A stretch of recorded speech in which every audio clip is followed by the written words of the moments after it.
first matchup we got to talk about here is one that I think is probably, of all the matchups we're going to talk about here as far as battles for these different positions, you could make the claim that this is the most important one. Definitely on defense, but maybe on the team as a whole. And that's the defensive line. You look at the defensive line, and it's pretty obvious that you got Sexy Dexy obviously starting. You got Nacho is probably going to start by default, even though, let's be honest, Rakeem Nunez-Roches, give the full name here, did not exactly have a great year last year. No, to say the least. Yeah, but he's a veteran. He's a proven NFL player. He's a good guy all around. We talked before about that, how he's going to be somebody we expected to be a fan in the locker room. I'm sorry, I should have a big people in the locker room. And you didn't hear a dang thing bad about him. What's weird is you didn't hear anything good either. But I follow this. That's probably because it's play. No news is good news when it comes to any locker room issues, because when there's locker room issues, will come out eventually. Ask Wake Martindale. Anyway, fair. So obviously we're a 3-4 base. So you think there's 3 spots. You got 2 out of the 3 summed up here and already done here with those 2. You're going to have a third one. It's going to be a starter. Let's be honest here. You're going to have times that 4th guy is going to come out there as well. And there's 4 guys that are going for that 1.5 positions, I guess we can call it. That's fair. Because some games is going to be 1.2 base games. You go to certain formations, it will go to 4 up front linemen there. So the options we got here: DJ Davidson, Ryder Anderson, Jordon Phillips, and Jordon Riley. Not exactly a who's who of up and coming players here. It's kind of a little scary, guys. I honestly think this is the biggest issue on this entire team, actually. Because, again, one of these guys are going to start. And I've said it before, and I'll go on record to say it again. And if what we think is going to happen and Darren Waller does retire, we'll probably do a show on what should we do with the $10 million we're saving. What was it, 11 million change, whatever it was. But yeah, so it's 11.8, I think it was, like that, or whatever it was. Regardless, I'm still going to be, banging the table here for Calais Campbell. I know he's up there in age. I know he's a stopgap answer. But this list, I'm going to tell you up front, guys, it's not going to get anyone excited. Really not. Look at Rob's face. He does not look excited at all. Nope. Does not. So, first off, I'm going to go with the veteran first, the savvy veteran here. Jordon Phillips, who's literally the only vet in this whole group here. He's got 120 games, 62 starts in his career. He had 9.5 of his career 24 sacks in 2019. So he just had a career year that year. Because I know some people still think of him of that year. It was a Pro Bowl year. It was a very good year for him overall. Again, 9.5 sacks. But that's also 5 years ago. Yeah, that's the problem. And I think you'll probably see him likely on passing downs specifically. Because even though, again, I'm not trying to say he's a great, pass rusher, he's probably the best of this group. Because even, you take out that 1 year at that point, he still creates some pressure up the middle. And there's not a single one of those other guys on there that I think is that kind of role. So when they're in a 3-4 system, which is their base defense at that point, he's the guy you would want out there at this group. The question is, would you want him against the run? Well, we've seen that a lot, and let's look at our track record against the run. Let's not look at our track record. It's not very good. Yeah. We try to be an optimistic podcast. A realist one, though. Yeah, we are. We are. I think at least. I mean, even, some of the things we say in DJ is one of the obvious answers to that. We definitely say, hey, don't be a jerk to him, but he's not the answer. Correct. About as honest an answer as you get. So, next up, we got Ryder Anderson, who, in my opinion, at least works best in a 4-3 defense. I don't think he works as well in a 3-4. He's kind of a misfit to the system. And not just this system this year, but I think also in Wink's system as well. it's kind of like they're like, we kind of like this guy. Let's bring him in. But we don't have a place for him. We kind of like him. Yeah, the partial downs. Yeah, that's what I kind of feel like. So I think that he's a guy that when you go out of that 3-4 and you have a 4 down lineman like that, he's a guy you might bring off the bench into that position and put him in that edge position. Defensive end position, I should say. I think that's not a bad fit for him. And that's probably where you're going to use him. But having a guy that works better in a 4-3 and a 3-4 defense kind of limits what you can do with him to a certain degree. 100%. Are you going to look good for like maybe like a third to 2/5 of your downs when you go to the Yeah, exactly. Yeah. Then you got Jordon Riley, I should say you got, and DJ Davidson. Wrong Jordan I had. Both of them are run stoppers. 100%, that's what they are. They don't provide much in the pass rush. And let's be very frank, one of these guys has to really step it up in order for this defensive line to be successful.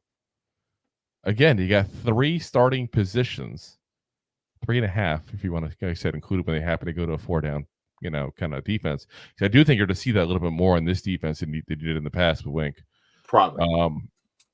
You look at that and go, okay, you got one stud who you can say is literally the best nose tackle in all of football, and I won't agree. I won't disagree with you at all. I think the numbers speak for themselves. The last 2 years, what he's done is speak for themselves. Then you got Nacho, who, again, veteran who kind of underperformed last year. And then you got a bunch of, I don't know. One of these two has to step it up because I don't know is probably the best answer to that because it's. Yeah, that's what it is. I mean, Leonard Williams, gone. That's a big loss right there. Obviously, he left half of the year, so we're kind of a little bit used to having him gone. But you have Ashawn Robinson gone. We're missing 2 of the 3 starters of this defensive line last year, guys, and we didn't replace them with anybody. Unless you want to count Jordon Phillips. That's not somebody I count because he's a bench piece on most defenses. That's what he is. I'm not trying to be mean about it. He's probably going to be a bench piece for us as well. Yeah. It's funny you say that because I actually disagree with that, which is fine. Listen, you and I don't always have to agree, and it's all opinion at this point. I think Jordon Phillips is going to actually probably get most of the playing time to start the season because he's the veteran. I think as the season progresses, that's when you have to hope that one of these young players really do step it up. Phillips is going to be 32 years old during the season, and he's still serviceable, but his best days are definitely behind him. I think it's pretty obvious. He's not going to all of a sudden get better at 31, 32 years old. That's not how this works. No. Not unless you're on your way out. Not unless he goes to the same pharmacy that Barry Bonds went to. Oops, did I say that? The guy wears a 10.5 hat. When he wore a 6 his whole life. He just shaved off his mustache. That's why it looks different. But I mean, this is like I said, this is a group that I still think we need to find an upgrade. I still think we need to scour and find somebody to add to this group here because none of these guys excite me. But I'm just got to be hopeful at this point that one of these guys is going to shock us. But I mean, look at where these guys came from. Ryder Anderson, undrafted. Jordon Riley, 7th round pick. DJ Davidson, 5th round pick. It's not fair to expect a lot of these guys. No. And we've talked about this before plenty of times. You draft a guy past the 4th round. You're not looking for your starter. If you get it, like you're happy. It's fantastic. Not everyone's in this, in the league is going to be a 7th round pick. And it's going to be like the stud starter. No. That's why Brock Purdy's such a big deal. Yeah, exactly. That doesn't happen. It's very rare it happens. I mean, that's why Victor Cruz was such a big deal. It doesn't happen. Yeah. That's why Tom Brady was a big deal. What's the other reason? Tom Brady was a big deal as well. He did have Giselle. There's a few. That was There's a few reasons I was going to say.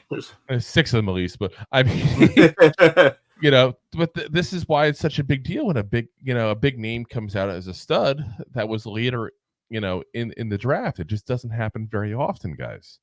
You know, so to expect one of these guys to step it up and become a really good starter, it's not fair to them. That's not what they are. It's not their fault the Giants failed to secure a third starting lineman. That's where I look at this. Yes. And what I hate is we're all going to do it because this is what happens. We all do this once the season starts. We see them play like crap. We get pissed off. It's not their fault. This is on Joe Schoen. And he's got to fix it before the season starts. You cannot lose two guys, one a stud and Leonard Williams. I'm sorry, I'm still a Leonard Williams fan. I know he's got detractors and people that don't like him, but it's not his fault. It's not his fault. Get him and overpaid for him. That's not his fault. Any of us would take the extra money. You know, that's just life. You know, and A'Shawn Robinson, who wasn't great, but he was a good starter. You know what I mean? Like he's not in that. You know, oh great, we have A'Shawn Robinson, but you go, okay, good, we got A'Shawn Robinson. There's a difference. Yeah, you know, he could take up the spot and not embarrass you. One of these guys is going to have to try to take up the spot, and they may embarrass us. I hate to say it, but it's possible. You know, and there's only so much covering up that Dexter Lawrence can do.